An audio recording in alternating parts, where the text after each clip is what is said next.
नमस्कार मित्रों, स्वागत है आप सभी का एजुकेशन मंत्रा में। इस वीडियो में हम बात करने वाले हैं कि कट ऑफ मामले से संबंधित जो भी आदेश आज रिजर्व किया गया है, आखिरकार वो डिलीवर कब होगा, कितने दिनों में आदेश जारी होगा, या उसकी अधिकतम समय अवधि है भी या नहीं, 90 दिनों वाली बात की हकीकत क्या है। ये सभी चीज़ें इस पूरे वीडियो सेशन में डिस्कस होंगी। देखिए, कट ऑफ मामले से संबंधित जो आदेश रिजर्व होने से संबंधित आज जो भी कट ऑफ मामले से संबंधित सुनवाई हुई है, इस पूरे प्रकरण पर हमने एक वीडियो बनाई थी। उसको आप आई बटन पर क्लिक करके देख सकते हैं। आई बटन यहाँ पर है, वहाँ पर क्लिक करेंगे आपको वीडियो मिल जाएगी, हमने वहाँ पर डाल दी है, तो वहाँ से देख सकते हैं। या तो इंड स्क्रीन सेक्शन में जैसे ये वीडियो खत्म होगी तो वहाँ पर आपको वो वीडियो दिखेगी। उसमें भी तमाम सारी तथ्यात्मक चीज़ों को हमने वहाँ पर डिस्कस किया है, बताया है, समझाया है। आशा है वो वीडियो आप देख लेंगे और आपको पसंद आएगी। चलिए अब बात कर लेते हैं कट ऑफ मामले से संबंधित जो आदेश है वो किस प्रकार से आएगा और कब आएगा, इससे संबंधित जानकारी बताते हैं। देखिए, जो बहुत सारे सोशल मीडिया पर ये पोस्ट चल रही है, अधिकतम 90 दिनों में ऑर्डर आ सकता है, तो ये 90 दिनों वाली बात की हकीकत ये है कि ऐसी कोई भी बाध्यता नहीं होती है कोर्ट के ऊपर कि 90 दिन में ऑर्डर रिलीज किया जाए। देखिए, ऑर्डर रिलीज करने से संबंधित जो भी गाइडलाइंस हैं वो 2001 में सुप्रीम कोर्ट ने अनिल राय से संबंधित केस में दी थी। उसमें ये कहा गया है, यदि कोई भी जजमेंट 90 दिनों तक डिलीवर नहीं होता है, रिजर्व्ड जजमेंट, तो आप उसके लिए उस संबंधित बेंच में एक आईए फाइल कर सकते हैं। आईए फाइल करके आप उस जज से अनुरोध कर सकते हैं कि हमारा आदेश रिजर्व हुआ था फला फला डेट को और अभी तक डिलीवर नहीं हो सका है, तो 90 दिनों बाद आपको मौका मिलता है कि उस संबंधित जस्टिस की बेंच में आप आईए के माध्यम से रिक्वेस्ट करें। अब समझ में आ गया होगा कि 90 दिनों वाली बात की हकीकत क्या है।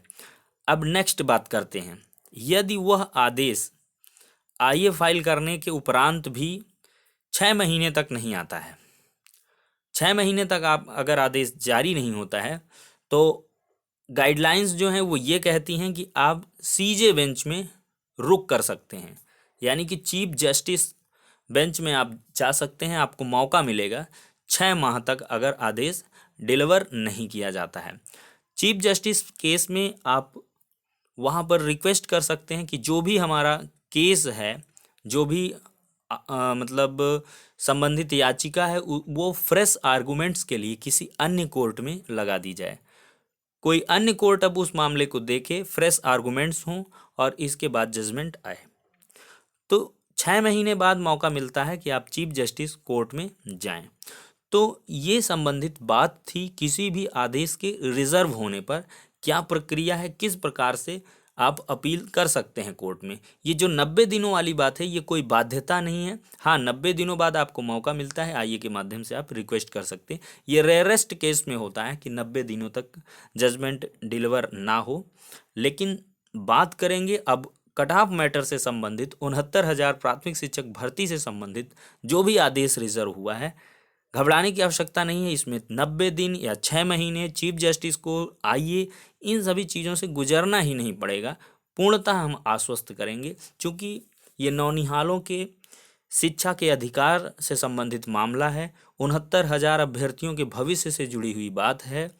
जो जस्टिस राजेश चौहान जी हैं, काफ़ी सुलझे हुए जज हैं और वह इस मामले को पूरी तरह से समझते हैं। इसी वजह से उन्होंने इतना समय दिया है, हर एक पक्ष को इतना समय उन्होंने दिया है कि उनकी बातों को समझा जाए, उनका अध्ययन किया जाए, उनका बारीकी से विश्लेषण किया जाए, उनको नोट डाउन किया जाए।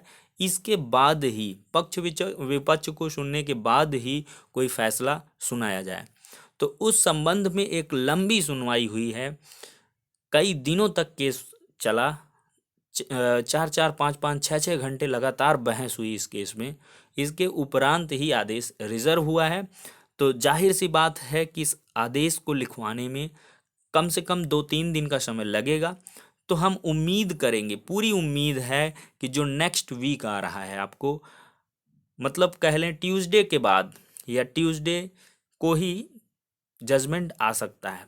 तो जो डेडलाइन देंगे हम वो इस प्रकार से देंगे, ट्यूसडे टू सैटरडे, ये जजमेंट कभी भी किसी भी वक्त आ सकता है। चूँकि 50 पेज का जजमेंट लगभग होगा, चूँकि इतने सारे आर्गुमेंट्स हैं, इतने जजमेंट है, इस वजह से आदेश थोड़ा लंबा होगा, तो इसमें समय लगेगा। लेकिन 1 हफ्ते में पूर्णतः आश्वस्त हो जाइए कि जजमेंट आ जाएगा। और जैसे ही जजमेंट आएगा तो इसके बाद गवर्नमेंट उसके आधार पर कार्य करना प्रारंभ कर देगी। कुछ मित्रों के सवाल हैं कि जजमेंट आने के उपरांत क्या लोग डिवीज़न बेंच में जा सकते हैं? हाँ, बिल्कुल जा सकते हैं। डिवीज़न बेंच में इस आदेश को 60 दिनों के अंदर चैलेंज किया जा सकता है, विदिन 60 डेज। लेकिन लोग फटाफट चैलेंज करते हैं, क्योंकि डिवीज़न बेंच में जब भी कोई भी आदेश चैलेंज किया जाता है तो उस पर ज़्यादातर मामलों में स्टे ही आता है, स्टे आता है। तो इस वजह से जो भी पक्ष इसमें हारेगा वो डिवीज़न बेंच में ज़रूर जाएगा, क्योंकि एक बड़ी भर्ती है। लेकिन इतना आश्वस्त कर दें कि सिंगल बेंच का जो भी जजमेंट आएगा वह इतना बारीक और सटीक आएगा कि इसके पलटने की संभावनाएं बहुत ही कम रहेंगी डिवीज़न बेंच में, और डिवीज़न बेंच से ये मामला खारिज ही होगा। जो सिंगल बेंच का जजमेंट आएगा वो डिवीज़न में, हमारा जो दृष्टिकोण है, हमारी जो एनालिसिस है या कह लें पूर्वानुमान है, वो इस प्रकार से है कि जजमेंट सिंगल बेंच का ही सटीक आएगा, पुख्ता आएगा, और उसमें कोई खामी नहीं रहेगी, कोई जगह नहीं बचेगी कि डिवीज़न बेंच पे चैलेंज किया जाए। डिवीज़न बेंच भी देखेगी कि इतना मामला सुना गया है, इतना समय दिया गया है, हर एक चीज़ को नोट डाउन करते हुए ही आदेश को डिलीवर किया गया है, तो अब इसमें कुछ खास बचता नहीं है। तो कुल मिला के एक अच्छी परिकल्पना, एजम्पशन अपने दिमाग में लाएं, सकारात्मक ऊर्जा का संचार करें अपने मानस पटल पर, और पूर्णतः आश्वस्त रहें कि अब जब भी जजमेंट आएगा उसके तुरंत बाद आपकी संशोधित उत्तर कुंजी जारी होगी और उसके चंद घंटों में परिणाम प्रकाशित कर दिया जाएगा, और इसके बाद भर्ती प्रक्रिया आगे बढ़ेगी। बताते चलें कि चुनाव आचार संहिता से संबंधित जो भी लोग परेशान हैं, उनको डर सता रहा है, तो उससे संबंधित हमने एक वीडियो बनाई थी कि चुनाव आचार संहिता किस प्रकार से 69,000 भर्ती को प्रभावित करेगी या नहीं करेगी, इसकी साक्ष्यों के साथ। कई लोगों का कहना है कि कोई भी नियुक्तियां नहीं होंगी, ट्रांसफ़र, प्रमोशन, इस तरह का कुछ नहीं होगा। तो उससे संबंधित भी आपको सटीक और पुख्ता अपडेट यहाँ पर आई बटन पे एक वीडियो है उससे मिल जाएगी कि आखिरकार क्या निचोड़ है, क्या कुछ कहता है जो भी नोटिफिकेशन है चुनाव आयोग का, उस पर हमने वीडियो बनाई हुई है। तो वहाँ से आप वीडियो देख सकते हैं, यहाँ पर डिस्कस नहीं करेंगे। तो इसी प्रकार की जो भी कट ऑफ मामले से संबंधित या 69,000 भर्ती से संबंधित कोई भी अपडेट है उसको लगातार हम साझा करते रहेंगे एजुकेशन मंत्रा में।